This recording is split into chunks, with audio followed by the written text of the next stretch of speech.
I think what's happening with tax planning, or really the fear-based marketing commentary around tax planning, is this idea of somebody who owns a service, and a lot of their content is trying to convince you that you've fallen down and you're stuck down in a well, and they happen to be at the top of the well with a rope, and they're like, I'm the only one who can save you. Let's talk a little bit more about some of these maybe overblown tax considerations. I really like in the book how you frame IRMA, for example, as a nuisance tax, right? This is a small percent of a tax on your wealth when you look at the numbers, when you break it down. The widow will have a less tax efficient situation. You got to look at the numbers. And there are other tools in the toolbox. Qualified charitable distributions can attack the problem. Something called asset location, where we hold all our taxable bonds in our 401k or IRA. That can help attack the problem. Your own living expenses, right? One thing to keep in mind, for all the worry about RMDs,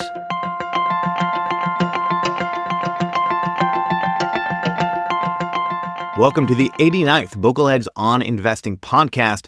My guests are Sean Mullaney and Cody Garrett. We'll be talking tax planning in this episode. If you haven't already, be sure to subscribe to this podcast on your platform of choice. And if you're not already, be sure to check us out on YouTube, where you can see the whole conversation on video. Let's talk about some zero-hour tax planning for 2025, making a big one-time contribution to a donor-advised fund before we have some tax law changes next year. And for folks who do want to nerd out on that a little bit more, we did talk about this with Ed Slott on episode 85. I'll link to that in the show notes. Cody and Sean, what are your thoughts? Is this something that folks need to be thinking about and acting on, this late in the game? Yeah, I'll mention that a lot of people are on social media right now saying, hey, giving money to charity, even if you get a deduction, you still end up with less money at the end of the day. So I first wanted to clarify that you're only going to do these tax optimized charitable tactics if you're already planning to give to charity anyway, right? So this is the idea of next year, there's a little haircut on itemized deductions when given to charity. And there's also next year, there's a non-itemizers deduction for charitable gifts. It's limited, but it's the idea that, hey, since you're not limited, there's no haircut in 2025. If you're listening to this at the very end of the year, then you have an opportunity to potentially stack those, multiple years of contributions, for example, that you're going to give to your church, other charities, stack those, maybe give appreciated securities from a taxable brokerage account, maybe put those in a donor advised fund. That way you can put, let's say, multiple years worth of giving in a donor advised fund, and then give to your church or charity over time rather than giving them a gift all at once. So, you can still give your gift over time, but why not add some tax optimization to it by getting maybe the full deduction this year for that, being able to itemize those deductions, the next year possibly take advantage of the non-itemizers charitable contributions. We love donating the appreciated securities because essentially you get two big tax breaks. One, you get the upfront tax deduction, and two, the capital gain in those appreciated securities gets washed away by a donor advised fund contribution. What's probably not going to be likely, although check the relevant deadlines, is going from institution A's mutual fund or ETF or other brokerage account into institution B's donor advised fund. When we're crossing the streams in terms of institutions, oftentimes, at least what I've seen in the past, is they want that done by November to be counted for the end of the year. The other thing you could think about is cash, right? It's not illegal, and it might still be a very good idea to donate a bunch of cash this year, get the higher deduction this year, and then you have that donor advised fund out of which to donate in the future and combine that with the high standard deduction. Yeah, I'll just throw in one thing as we think about year end, which is actually executing. So if you're listening to this in early December, you want to go to the particular donor advised funds website. They usually have a list of deadlines, and it's sort of very interesting. If you're going same institution to their donor advised fund, you tend to have more time if you're thinking about the appreciated securities. Yeah, donor advised fund planning can be very impactful, and 25 vis-a-vis 26, 25 could be very impactful because of this upcoming, starting in 2026, 0.5% of income haircut that itemized charitable deductions are going to start getting. Yeah, that's right. I'm going to quickly add here that most American taxpayers will still take the significant standard deductions in 2025 and 2026. With that said, there's a new, instead of $10,000 cap on state and local taxes as an itemized deduction, that's capped now at $40,000. So especially if you're doing these charitable contributions, it might go even further let's say you have some really high property taxes, et cetera, you might be able to go above that, what was a $10,000 cap, in between, 10 to 40,000. There is a threshold on income, but it's very high, around 500,000, reducing that 40,000 potentially all the way back down to 10,000. But most people listening to this, thinking about itemizing their deductions, will want to take advantage of that cap that's been increased in 2025 and moving forward. So more provisions of the One Big Beautiful Bill Act are going to be enforced for 2026. What should folks be thinking about for tax planning in the years ahead? I'll give you two, one for the retirees in the audience, and two is for the higher income accumulators in the audience. So for the retirees, there's this new senior deduction. If you're 65 or older by year end, it's a $6,000, or up to, I should say, $6,000 per person deduction against your income on your tax return. It can be very powerful from a planning perspective. Now, it is subject to some phase outs. The phase outs are very generous for married couples. It phases out between $150,000 of income and $250,000 of income. For singles, it's less generous. It phases out between $75,000 of income and $175,000 of income. And so controlling income when we're 65 or older is going to become more and more important. Things I like to think about in that regard, one is delaying claiming Social Security. I think this new senior deduction of $6,000 per person, I think that's something to really strongly consider delaying your Social Security. Also think about, where do I hold my bonds? Do I really want to do a non-qualified annuity? There are other things on the table where folks can control their income on their tax return when they're in retirement. So that's one thing to be thinking about. Now, that is quote unquote temporary. It's only for 4 years, but I suspect that may get extended in the future. Different conversation. In terms of our accumulators, this is not a One Big Beautiful Bill change. This is a Secure 2.0 change. Starting in 2026, those who had W-2 income, I believe the number is $145,000 in the previous year from that employer, are not going to be able to deduct their catch-up contributions to their 401k or other qualified plan.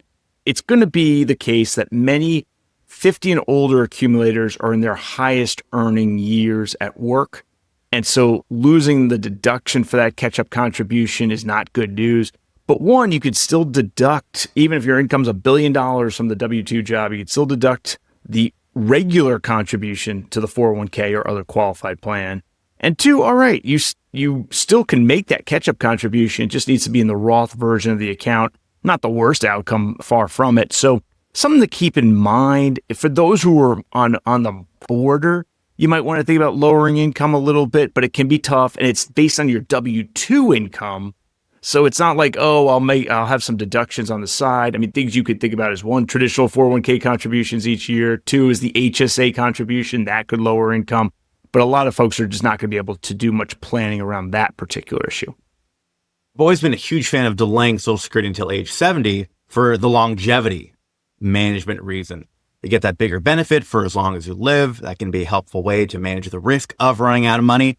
What's nice is there's a little bit of a tax planning bonus with that strategy as well. Cody, thoughts on 2026 tax planning?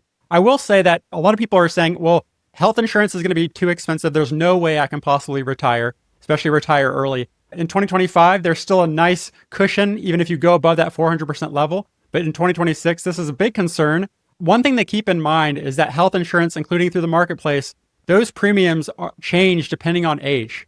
Let's say you're retiring at age 50, right? That would be, depending on where you live, between $6,000 and $9,000 per year per adult, right? So if you're a married couple, that might be $12,000 to $18,000 a year in premiums. If you're not receiving a premium tax credit, you might add another $3,000 to $4,000 per year per child. 55, that number goes from $6,000 to $8,000, so $8,000 to $11,000 per year, and then $10,000 to $13,000 per year per adult at age 60. Going into 2026, like Sean mentioned, there's some opportunities potentially to reduce your modified adjusted gross income. One of those is in 2026, all bronze plans through the ACA will be HSA eligible. So making those health savings accounts contributions not only save for future qualified health expenses or qualified medical expenses, but those are also deductible above the line. So they will count toward that eligibility for those premium tax credits. So a lot of the planning in 2026 is really roundabout. It's saying, how can you maintain your desired lifestyle with as little income as possible if you're trying to gain eligibility for those tax credits? But once you've met your lifestyle, there might be some additional strategies to increase the tax credit or avoid from going up above that 400% cliff that's likely to continue. I'm going to throw in one little thing here. We are up against the limitation of the podcast format. We are currently recording this in early November. You're likely listening to this in sometime in December of 2025 or later. And this is an area of flux. So very much stay tuned in terms of what the exact contours of the 2026 premium tax credits are. Just quickly on that, the HSA reimbursements and also Roth IRA distributions, HSAs and Roth IRAs, people get so excited about this long-term tax-free growth, like it's going to keep growing tax-free forever. But keep in mind, even though HSAs and Roth IRAs are often last spend assets, we actually have a kind of a provocative take on that HSA reimbursements tax-free and Roth IRA distributions, maybe taking back some of your basis, maybe if you're over age 59 and a half, you've had the Roth IRA open for 5 years plus, maybe even tap into earnings. Most people won't end up tapping into that for this purpose. But keep in mind that those tax-free HSA reimbursements and Roth IRA withdrawals, they can really help you manage your gross income, especially in early retirement where you're focusing on these credits. Keep in mind that a credit and a deduction are different, right? These tax credits, even though, yes, healthcare is an expense in retirement, these are credits, not deductions, which mean that they are a dollar for dollar reduction of your tax liability. Yeah, I think that what will become more popular in 2026 are private plans, especially private PPO plans, and also health sharing plans. So I think a lot of people will be more maybe creative about how they think about health insurance moving forward. And the only kind of quote unquote advice I would give you is just ensure that, maybe pun intended, just ensure that you have an out-of-pocket max. There's like 7 different ways to get health insurance in early retirement or if you're self-employed, but really think outside the box if possible. Yeah, a couple thoughts on that. With respect to the health sharing ministry, folks know that this is not health insurance. There certainly has been anecdotal evidence that the providers can just deny coverage on a whim. So I'd say be careful there. And then with respect to the private insurance, I know pre-existing conditions can be a thing, unlike an ACA plan. ACA plan, you don't have to worry about those things. Now, it might not necessarily be the least expensive option, but certainly here's a scenario where you get what you pay for. That's right. So let's say you're retiring early or you're self-employed and you're young and healthy, at least for this year, you might consider some private coverage with underwriting. It might actually be cheaper than going through an ACA plan that cannot consider those pre-existing conditions. Let's jump to do-it-yourself tools for tax planning for 2026 and the year ahead. This is a question we got from the community beforehand. What are some tools that folks should be using or you've looked at that are reasonable for doing their own tax planning? I'll take that one, at least initially. I don't have an answer for that one, John. So I generally use Google Sheets. I look up the tax tables and manually compute an estimate of taxes. Now, I do think there are good tools out there in terms of estimating current year tax liabilities. I think that exists. I think folding premium tax credit into that can be very difficult, but I think there are really good tools out there that can estimate current year federal income tax liability. And all right, I do this Roth conversion, or I don't do this Roth conversion, or I do a 10,000 versus 20,000, or I do tax gain harvesting instead of a Roth conversion, right? There are tools out there that I think are good. I'm just not your resource on those. The same thing with the longer term tools, the planning tools.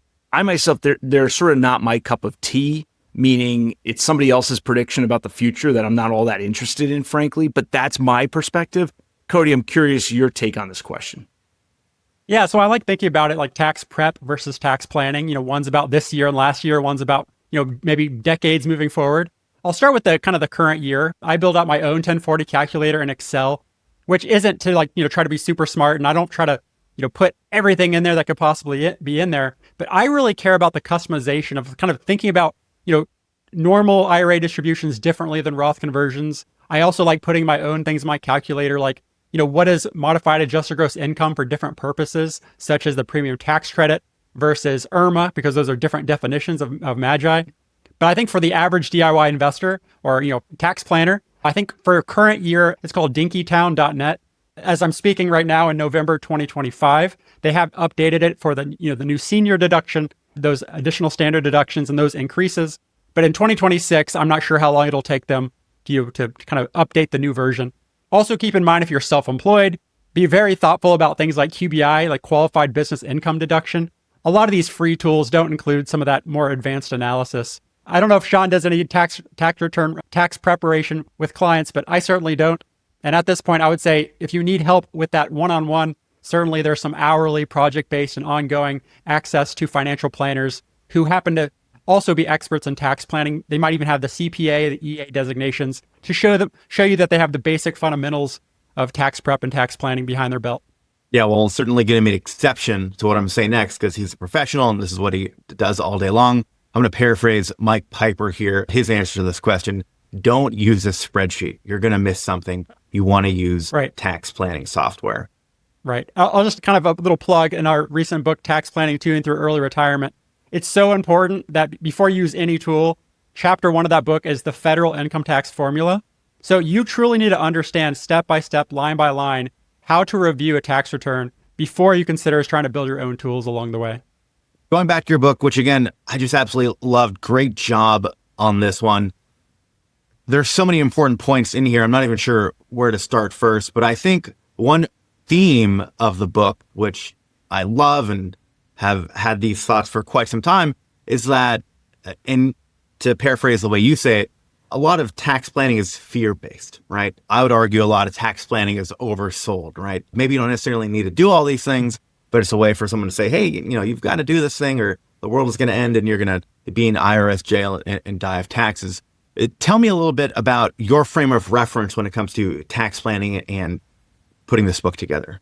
I think what's happening with tax planning, or really the fear-based marketing commentary around tax planning, is this idea of somebody who owns a service, provides a service or a product to consumers, and a lot of their content in terms of fear around taxes is trying to convince you that you've fallen down and you're stuck down in a well, and they happen to be at the top of the well with a rope, and they're like, I'm the only one who can save you. So I think first, there's kind of two parts of that. One is that you're being convinced that you have a problem that you might not have just because they don't know anything about the unique financial situation before providing fear-based messaging. What bleeds leads in all forms of marketing. So when you tell somebody you're not going to get crushed in taxes, like that's not going to get as many views as telling you that 50% of your money is going to go to the government. Act now and call me to help you do that as soon as possible. So we kind of stepped back with this book and said, hey, how can we write something that's as fundamentally educational as possible, also objective, and not just its rules and concepts, but the practical application of how these rules play out in real life. So we have over 120 step-by-step calculations in the book, not just saying we think it's going to be this way, but we actually say what would happen if this happened. I think a lot of the rules and concepts are objective, but then the fear-based commentary is subjective, but it's not a clear delineation between when they go from facts to opinions in that commentary. Let me read a line from your book that I love. Calling Roth conversions a need often overstates things. Now, I'm a worst case scenario guy. I always think about, hey, I don't know what the future is going to hold.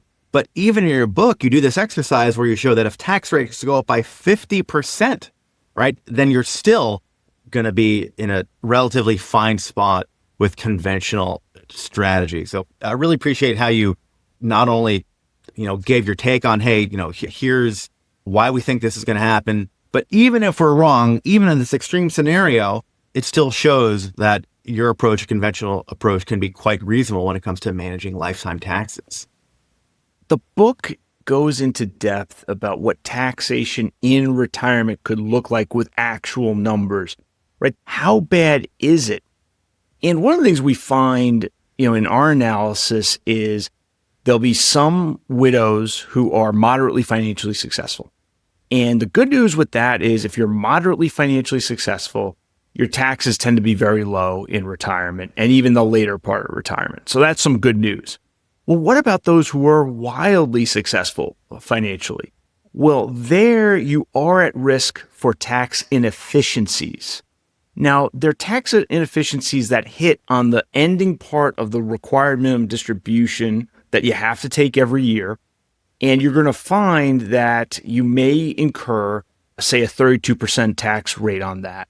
or, I mean, you have to be wildly financially successful, like very wildly financially successful to even get to 35%. But the interesting thing about it is, one, it's just an inefficiency, right? Some of that money comes out against maybe the 10 or the 12% bracket, the 22% bracket, 24% bracket. But two, this incurring this tax inefficiency in one's widowhood comes with a very good upside, and that is wild financial success, right? It's a trap that most Americans would gladly sign up for. Some of my RMDs are going to be inefficiently taxed, and so that will be a negative on the tax spreadsheet. But the positive is I'm wildly financially successful. And oh, by the way, I'm so old, I probably can't spend it all anyway. So I think we have to step back because instinctively, we ought to know that when we're not working for income, the income tax is going to hit us less. And that's what our analysis tends to bear out. So I want to share a quick math example of this. We've been talking about this, the difference between marginal and effective tax rates. And I'm going to kind of go from an accumulator to a retiree example here. This kind of blew my mind when I really looked at the numbers. Let's say that there's a single worker and they're making their income goes over $67,000 in 2026. That means that they're now going into the 22% marginal tax rate. So all the income they earn over about $67,000 is going to be taxed at 22% or higher. What's fascinating though is, let's say that the next year that single taxpayer is retired and only distributing income from that retirement account. So they're distributing income, all as ordinary income. How much would they have to distribute from that 401k, that traditional IRA, to reach an effective average tax rate of 22%? So again, they hit the marginal tax rate of 22% when their income hit around $66,500. But in retirement, this is using 2026 numbers, they don't hit the 22% average effective tax rate unless they have ordinary income over $286,000. Right? So that's kind of the idea that when you're contributing to a traditional retirement account, you're deferring, you're excluding, you're deducting those contributions top down at your highest marginal tax rates. And when you're retired, when you're taking those distributions or converting to Roth, you're going bottom up through some of those lower brackets. And if you're wondering if you're married filing jointly, you hit the 22% marginal tax bracket when your ordinary income gets over $133,000 in 2026. So $133,000. To have a 22% average effective tax rate with all ordinary income in 2026, you need income of $567,000, right? So you kind of ask yourself, if you're earning around, $150,000, $200,000 as a married couple, like what are the chances of you distributing over $560,000 in retirement, all as ordinary income, which is kind of like the most inefficient way of doing things. So I think that's one of those fundamental things in the book that we really hit on is, I think a lot of people, their marginal tax rates, let's say 32%. And what they're telling others is, oh, all my income is being taxed at 32%, right? In reality, it's being taxed at the significant 0%, the standard deduction, maybe the additional standard deduction, senior deduction, 10, 12, 22, 24, then 32. And Sean has some fantastic examples in the book that he created where somebody might say they're in the 32% bracket, but maybe only a couple $1,000s is actually being taxed at that highest marginal rate.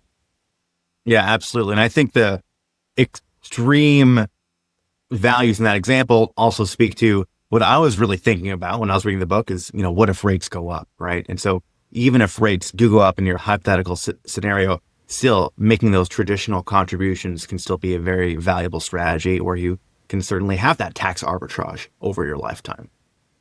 Let's talk a little bit more about some of these maybe overblown tax considerations. I really like in the book how you frame IRMA, for example, as a nuisance tax, right? This is a small percent of a tax on your wealth when you look at the numbers, when you break it down in your book. Let's jump to a question from Andrew T. that we got beforehand about the widow tax trap for surviving spouses. He says, how do you think about planning for the widow tax when there's going to be a long survivor period, when one spouse has health issues, for example? Imagine a scenario where the couple's in the 12% bracket and then the survivor is in the 22% bracket and might even be subject to IRMA.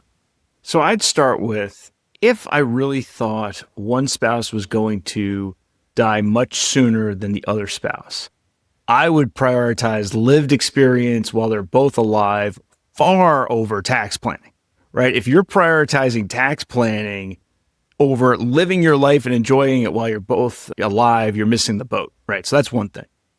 Now, the second thing is there are legitimate concerns around, okay, the widow will have a less tax efficient situation. And yes, there may be some good Roth conversions to consider. I would argue that it's best considered after they're off the premium tax credit. Now, maybe they're off the premium tax credit because they have employer-provided retiree health care. There are different reasons why they may not be on it. But for many Americans, that's only going to happen the month we turn age 65.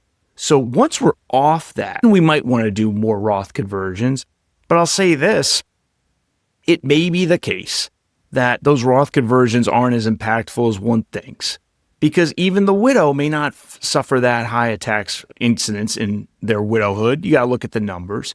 And there are other tools in the toolbox. Qualified charitable distributions can attack the problem. Something called asset location, where we hold all our taxable bonds in our 401k or IRA. That can help attack the problem. Your own living expenses, right? One thing to keep in mind, for all the worry about RMDs, for those listeners in the audience who are born in the year 1960 or later, that means you're 65 in the year 2025 or younger, your RMDs don't start till you turn age 75. It used to be RMDs. If we go 8 years ago, RMDs started the year you turned 70 and a half.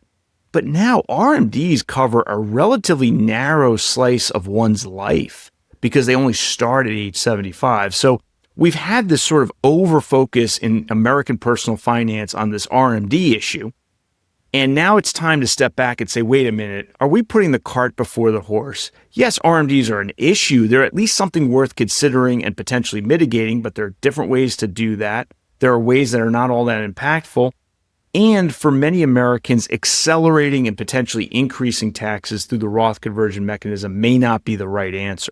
I think a lot of this concern about the widow's tax trap, et cetera, is focused on kind of in that traditional retirement, like when RMDs are like really, they're either here or they're coming soon. But I want to mention that, at that age, let's say you do actually at that age or before, let's say you have taxable assets, right? So let's say you're married, one spouse passes away, those taxable assets, so like your taxable brokerage investments, for example, or, maybe even some rental property examples, they might receive a step up in basis or reset in basis on maybe half or even all of the asset, depending on what type of state you're in, a community versus common law property. And also, if the younger spouse is the survivor, that might reduce their RMDs because they're able to use those IRS table factors for the younger spouse. So I think, yeah, certainly you can plan ahead of time if you do believe that it's going to be, a surviving spouse living for maybe a few more decades. In the book, we talk about pay tax when you pay less tax, right? So if you look at your sources of taxable income and you say, hey, my surviving spouse is still going to get the 100%, the 100% pension, right? Our income's actually not going down that much if something happens to me or something happens to them. Yeah, maybe it makes sense to do some additional Roth conversions, but don't assume just because there's a surviving spouse that they're going to be crushed with taxes. So certainly do the math behind it. Maybe a little bit different from Sean is I think that financial planning software, those long-term softwares, again, I don't like going line by line and like all these assumptions built in, but I think directionally, sometimes just going into the software, just saying, or even without a software, just saying, hey, how much might my RMD be if my account, grows at, 5% over the next 10 years and then their surviving spouse? You can run these numbers pretty easily. And I don't like to get precise with those numbers, but I like to think directionally. Hey, is there a pretty good chance, right? And it's not focused on the tax rates. It's focusing on what will our and future surviving spouses' sources of taxable income be. I think there's too much focus on the tax rates and not enough focus on what might our gross income look like moving forward from our various income sources in retirement. Yeah, I will add a caution though about using a tax planning software, because say that couple we're thinking about, they're 65 this year and they think one of them is going to have a short lifespan. So they run some numbers, and what the computer software is going to tell them is, well, you could Roth convert this year at 24 to avoid a 32% RMD at age 85. And the computer software is telling them a lie. So what do I mean by that? Right? Because 32% looks way worse than 24% on a spreadsheet.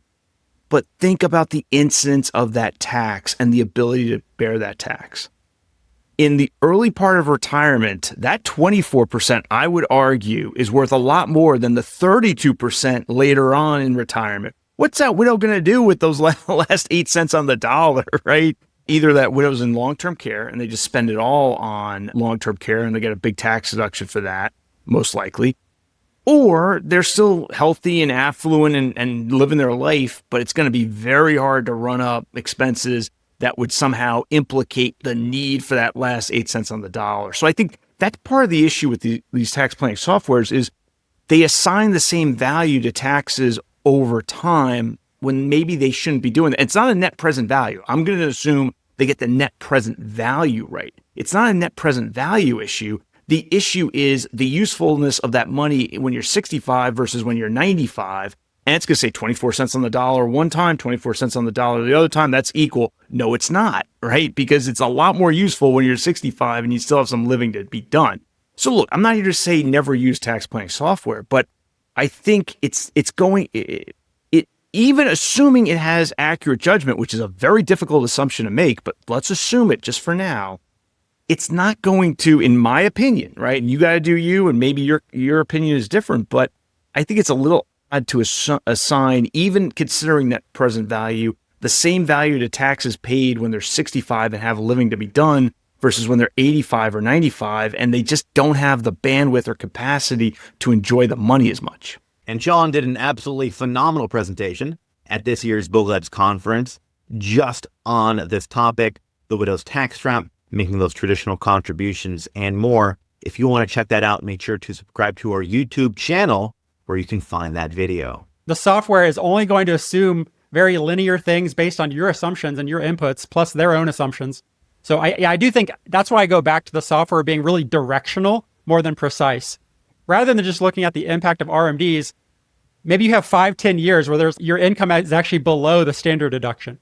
Those are some of the tactics we talk about. If you're going to do Roth conversions, maybe they're possible to convert at 0%, maybe 10 or 12, depending on if RMDs are actually going to be, I wouldn't say a problem, but a consideration moving forward. I use tax planning software, but understanding that it should focus on directionally. And then as soon as I get a direction, I step out of that software and then start using just year to year, focus on what's in my control and what's currently known. Yeah, I certainly appreciate that take. I think certainly, be it advisors or do-it-yourselfers alike, we tend to get focused on these little tiny figures, fall into the illusion of precision. I really like how you framed it in the book. Too often in personal finance, we focus on the trees and miss the forest. And I just think folks can do that a lot when it comes to either their own proprietary spreadsheets or when it comes to any sort of tax planning or retirement planning software. And let's talk about asset location. Very high level asset location. We want to hold stocks and bonds, and we have Roth accounts, traditional retirement accounts, and so-called taxable accounts. And I'm particularly fond of holding, say, the bond holding inside the 401k or the IRA, the traditional. And we can even go a little more precise. Maybe our international equities are a little more Roth or traditional versus taxable. That's a marginal play. But the idea is to keep our income tax return as quote unquote clean as possible. So, you think about bonds, they yield, say, 4%. Just throw out a number that's sort of directionally correct in today's world. There's no qualified dividend income on that versus U.S. equities. Today, a well-diversified U.S. equity index fund is going to yield in the neighborhood of, say, 1.2%, could even be lower. But let's just call it 1.2%, 90+% of which is likely to be qualified dividend income. So it could qualify for the 0% rate. So if we're going to have some equities and some bonds, boy, doesn't it make sense to park the bonds in the traditional 401k or IRA, hold those equities in the taxable account because, presumably we may want to have some there depending on our planning, right? But let's just say we do. So keep the yield low on the tax return. And then there's a secondary benefit, which is bonds have a lower expected return. So those holding the bonds in there instead of equities as a potential substitute potentially reduces future required minimum distributions because it artificially keeps our balance in those things low. Recall RMDs are computed as a percentage of the prior year-end balance of that account. So we just like this idea of on the margins, let's use the Roth, traditional, taxable, these different buckets that are available to us, to achieve, essentially to keep that income low on our tax return, which then opens up more space for the Roth conversion planning, the tax gain harvesting planning, or simply taking distributions from the traditional IRA off which to live and obtain better tax results on those. I just put a little example in my Excel spreadsheet here that let's say somebody had $500,000 in their taxable brokerage account, $500,000 in their traditional IRA, and $500,000 in their Roth IRA. And they wanted a 60-40 total portfolio, 60% stock, 40% bonds. What they could do is have a mirrored portfolio, keep it simple, right? Have like a balanced 60-40 fund in each of those accounts. And again, that would give you a 60-40 across the board. But again, you'd have, of course, bonds in the taxable brokerage account, which may be increasing your ordinary income from that interest income. If you wanted to kind of take an asset location approach, again, you don't have to change your asset allocation. This person says still want to have a 60-40 portfolio altogether. What I might do is have my taxable brokerage account and 100% stock, so all 500,000 in stocks. Actually have a 0% stock allocation in my traditional IRA, right? So 100% bonds. So Sean was mentioning that will, keep that ordinary income off the tax return. And also, right, if we're going to hold bonds anyway, why not keep our bonds, which are generally going to have a lower growth expectation than stocks? Why don't we keep that in the accounts that we don't want to grow as much, right, in terms of those future RMDs or the need for Roth conversions? And then lastly, to be able to get their 60-40 portfolio, they would actually go 80-20 in the Roth IRA, right? So still keeping those bonds off of their tax return. But again, what's funny is the asset allocation in those examples are both 60-40, but in the second example, using tax location, they could potentially be keeping thousands of dollars off of their tax return rather than it being forced on them by choosing a mirrored allocation.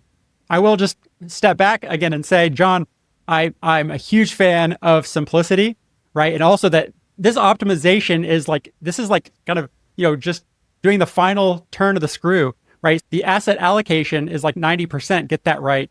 And the asset location is the last 10%, if that. So if you can't live with your portfolio using asset location principles or have really a strategy for managing that over time, you might want to focus on simplicity instead and give up some of that tax optimization. Cody, thanks for bringing that up. I'm a huge fan of simplicity. As you know, my concern is that this complicated approach, folks aren't going to maintain it. And let me add, the reason I'm a fan of simplicity is I've worked with hundreds of do-it-yourself investors, and I've seen that they're not even maintaining something like a 3-fund portfolio, let alone something where they have to maintain that across multiple accounts.